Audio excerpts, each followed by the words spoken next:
You have long searched for Atlantis, and now you have found it. Atlantis is here on the seafloor right behind me, but you cannot go there. There's a different reality there. Here you see what is left of the ancient island. A few other traces have survived, and from them we are reconstructing our history. A history that you will find instructive. Atlantis was a remarkable land, an island of universal harmony and love. The Atlanteans achieved enormous progress, made great discoveries, and learned the secrets of the universe. And they had already established communication with the astral worlds. They devoted their time to creativity and philosophical discussion, and they had advanced very far in their development beyond the rest of humanity, beyond the peoples who lived across the sea. Those people were at various stages in the development of civilization. They were still very close to nature and to the animal world from which they had relatively recently emerged. Their consciousness still retained much that was inherited from their primitive ancestors. The Atlanteans came to call them lowlings. Their lives were filled with danger. They died of hunger, were killed by wild animals and natural disasters, and were also constantly at war with one another.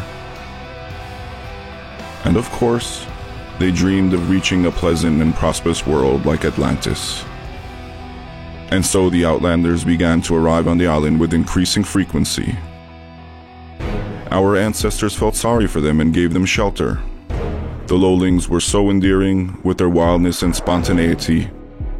Besides, they performed the hardest jobs diligently and uncomplainingly. Of course they did. It seemed like heaven to them, in comparison to their former lives. They were happy in their own way, especially since they had hope for the future. They believed their children would become as advanced as the island's masters, the Atlanteans.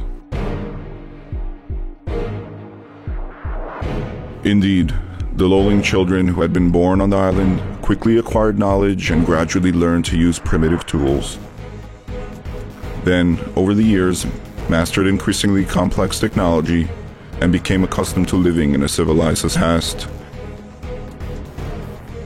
Generation followed generation. Then suddenly, the Atlanteans noticed, oh my, how numerous these lowlings are.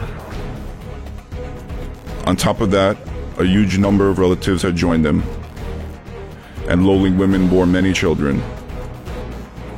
Their young scampered about everywhere on the island. They had neither the desire nor the ability to abide by the rules that existed among the Atlanteans. Progress had come to them too quickly. They had learned to take advantage of its fruits, but had yet to grasp its essence. Their feeling of gratitude gradually disappeared. It was replaced by enmity. The dependents had begun to grate on them. They had no esteem for the goodness and the humaneness of the Atlantean society. On the contrary, they began to take pride in their primitive animal roots. Paradoxically, the animal nature that was typical of the lowlings became an object of admiration among a certain segment of Atlantean society, particularly the young, who are always drawn to radicalism and the exotic. They are hot-blooded. That was how they understood courage, as force, cruelty, risk, and aggression.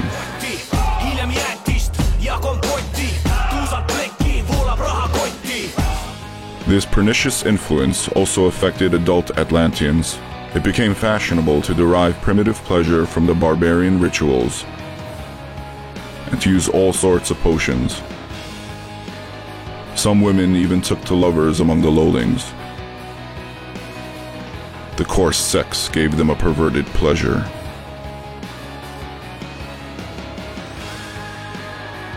The most unpleasant thing was that the lowlings' herd instincts drove them to strive for power and to choose herd leaders. They really were quite cunning. Realizing that the Atlanteans were humane and eschewed violence, the lowlings learned to use that to their own advantage. and they quickly figured out how to extend their influence across the islands and gain power. Things got to the point where they started proclaiming their rights to the island. They said, "This is our island. Everything here was fashioned by our hands, and our ancestors actually once lived here." The Lowlings reverted to their savage traditions. They erected images of their idols, and shamans whirled around them in a trance. They performed the rituals of their religious cults and offered sacrifices, sometimes human ones.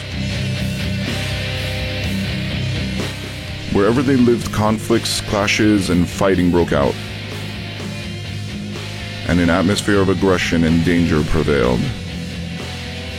They were heeding their baser instincts, their desire for violence. All of this greatly alarmed the Atlanteans. Something had to be done about the Lowling invasion. Society was breaking apart.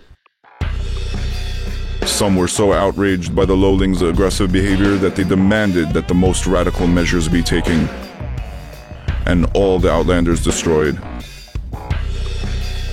That met with strong objections. People said, "We did not create this shining world just to forsake our moral principles and allow ourselves to become murderers, in essence becoming like the Lowlings." Still, others said that the Lowlings should immediately be put on boats, sent back to where they came from and forbidden to return. "But how can we?" those opposed to the option retorted. "The Lowlings have become too accustomed to the benefits of civilization. In the wild, they face starvation, poverty, and terrifying beasts. That would be worse than destroying them."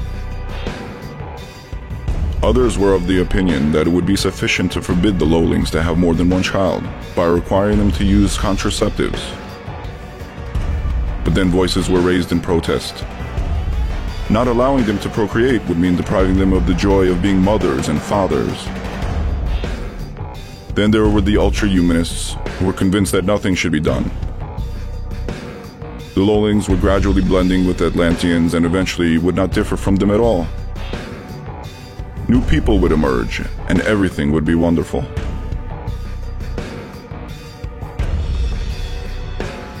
The discussion became increasingly heated. So in order to avoid a serious conflict, those who believed that intermingling with the Lowlings was foreign to the Atlanteans' great mission decided to descend into the depths of the ocean and transition into a different reality in order to save their civilization.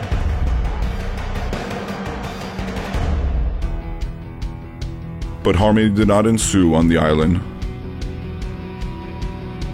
The Lowlings did not actually want to live in peace and harmony, gradually blending with Atlanteans. They had finally come to feel like masters and were firmly convinced that they had become Atlanteans' equals. But they were unable to run the complex machinery. They believed that if one were to press all the buttons and pedals and work all the levers one after the other, everything would run on its own. And that led to disaster.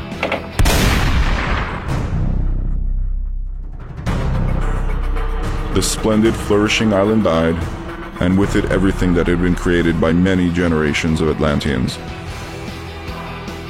The horror of it is unimaginable. Those who were able, both Atlanteans and Lowlings, managed to escape.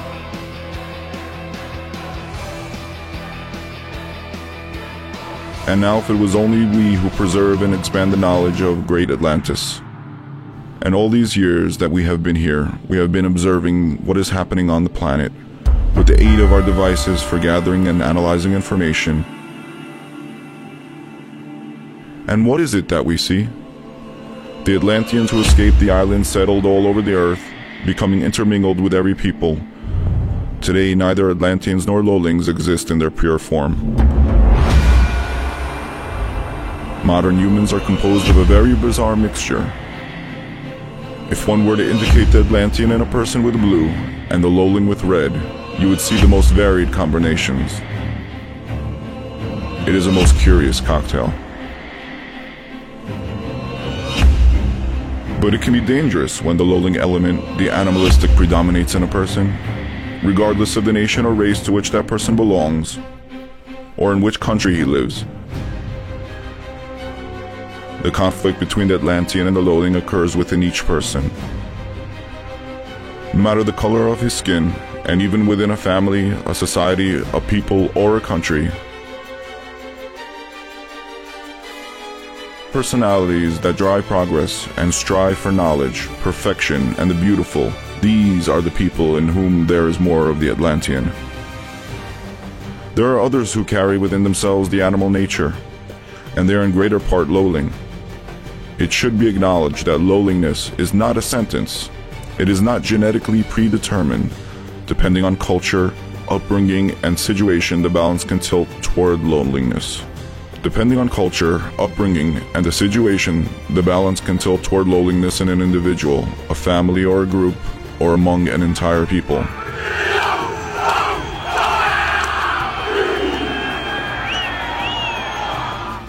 Sometimes, people who appear quite intelligent behave like animals. By the same token, simple people can have a great deal of emotional understanding, intellect, and nobility.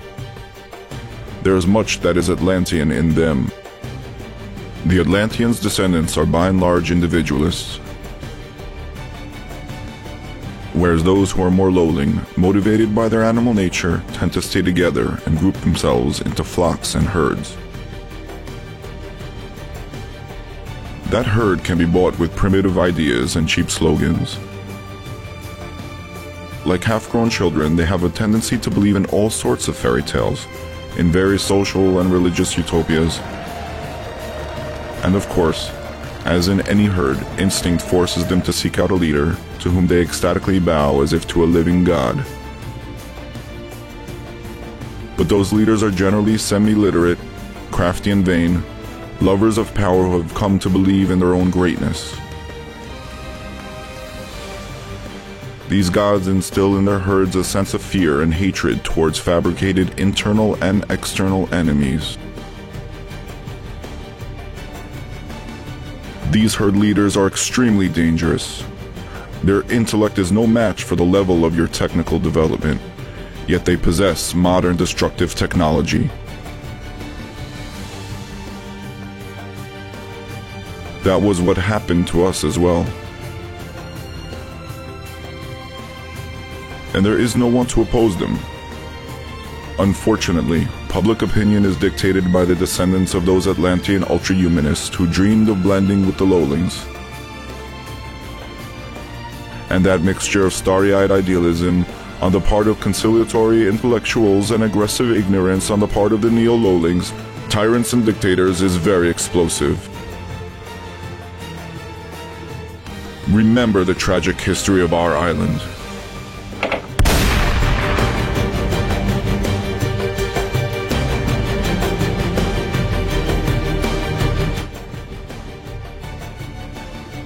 We too hold our planet dear, and so we will continue to observe you, just in case.